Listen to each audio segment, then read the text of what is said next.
الرحیم السلام علیکم ڈیئر اسٹوڈنٹس، آپ کی پولیٹیکل سائنس کی آن لائن کلاس ہے۔ آج 10 دسمبر 2020 اور یہ آپ کا 13th لیکچر ہے۔ ہمارا آج کا ٹاپک عزیز طالبات صوبائی حکومت ہے۔ صوبائی حکومت کے تحت ہم نے گورنر کے بارے میں پڑھنا ہے۔ آئیے ہم بڑھتے ہیں اپنے آج کے سبق کی طرف۔ گورنر کے عہدے کو ہم نے ان درج ذیل عنوانات کے تحت ان کا مطالعہ کرنا ہے۔ نمبر 1 تقرری، گورنر کے عہدے کا حلف، گورنر کے اوصاف، گورنر پر پابندیاں، گورنر کی مراعات اور گورنر قائم مقام گورنر کے بارے میں۔ عزیز طالبات، صوبائی حکومت میں گورنر صوبے کا رسمی سربراہ ہوتا ہے، بالکل ایسے ہی جیسے صدر پورے پاکستان یا پورے ملک کا رسمی سربراہ ہوتا ہے، اور اصل اختیارات وزیر اعظم کے پاس ہوتے ہیں۔ اسی طرح صوبائی حکومت کے سیٹ اپ میں بھی گورنر صوبے کا سربراہ ہوتا ہے اور حقیقی اختیارات وزیر اعلیٰ کے پاس ہوتے ہیں۔ وفاقی ممالک میں جس طرح کا نظام حکومت مرکز میں ہو، وفاقی اکائیوں میں بھی اسی نوعیت کا نظام رائج کیا جاتا ہے۔ چنانچہ اسلامی جمہوریہ پاکستان میں بھی اسی اصول کے مطابق صوبوں میں بھی پارلیمانی نظام رائج کیا گیا۔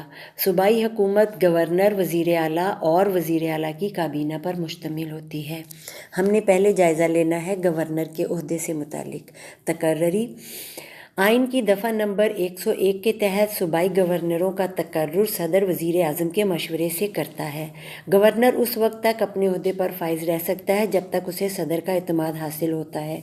گورنر صدر کے نام استعفیٰ تحریر کر کے اپنے فرائض سے سبکدوش ہو سکتا ہے۔ 18ویں ترمیم کے تحت گورنر کے لیے ضروری ہے کہ وہ اس صوبے کا رہائشی ہو جہاں بطور گورنر تعینات کیا جائے۔ عہدے کا حلف، oath of office, governor high court کے چیف جسٹس کے سامنے اپنے عہدے کا حلف اٹھاتا ہے۔ اوصاف، کس قسم کی کریکٹرسٹکس چاہیے اس عہدے کے لیے؟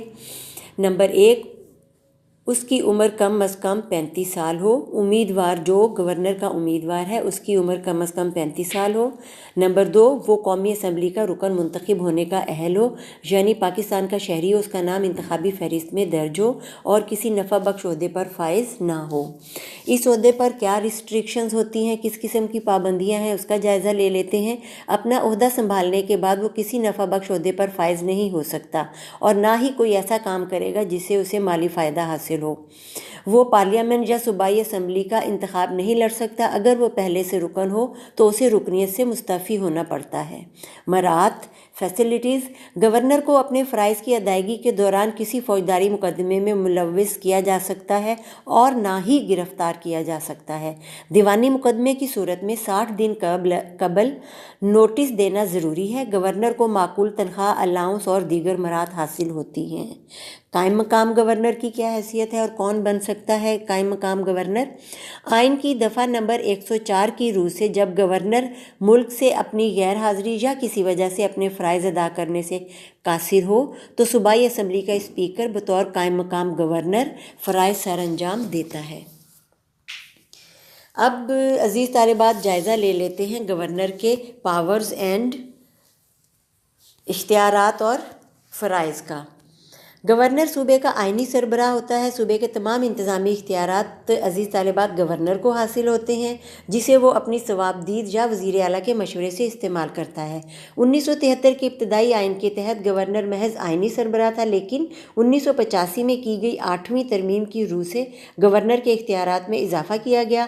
13ویں ترمیم کے بعد گورنر کے اختیارات دوبارہ محدود ہو گئے، لیکن 17ویں آئینی ترمیم کے بعد اسے دوبارہ کچھ اہم اختیارات مل گئے، لیکن 18ویں ترمیم کے تحت اسے دوبارہ صوبے کا آئینی سربراہی تک محدود کر دیا گیا ہے۔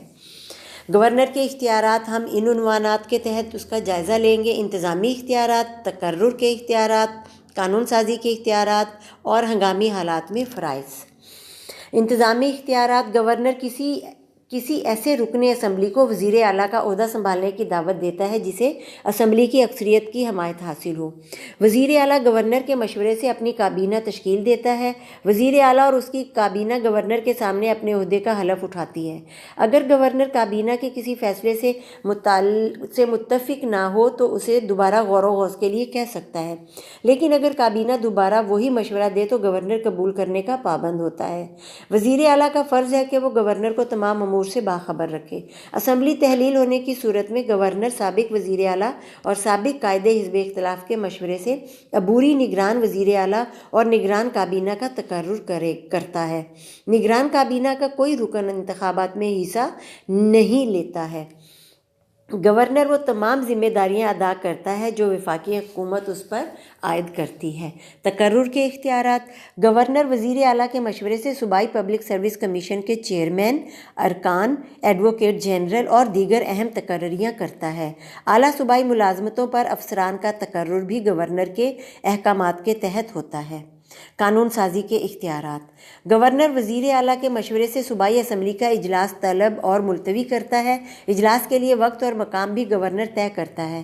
گورنر صوبائی اسمبلی کے اجلاس سے خطاب کر سکتا ہے اور پیغام بھیج سکتا ہے۔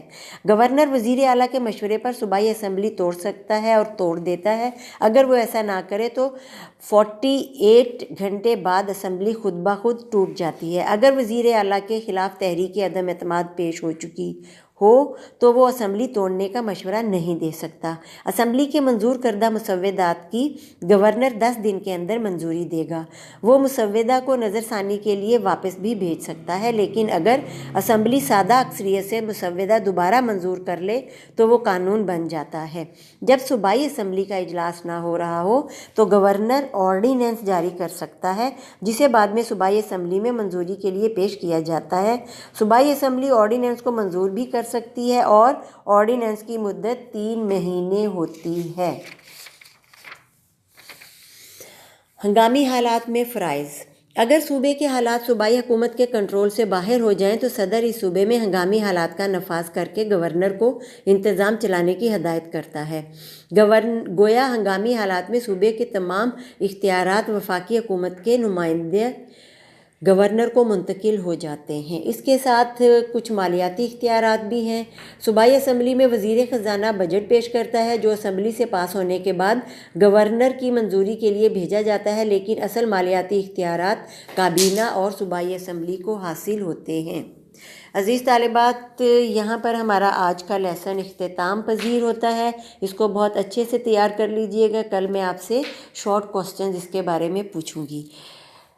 اسٹے ہوم، اسٹے بلیسڈ، فی امان اللہ۔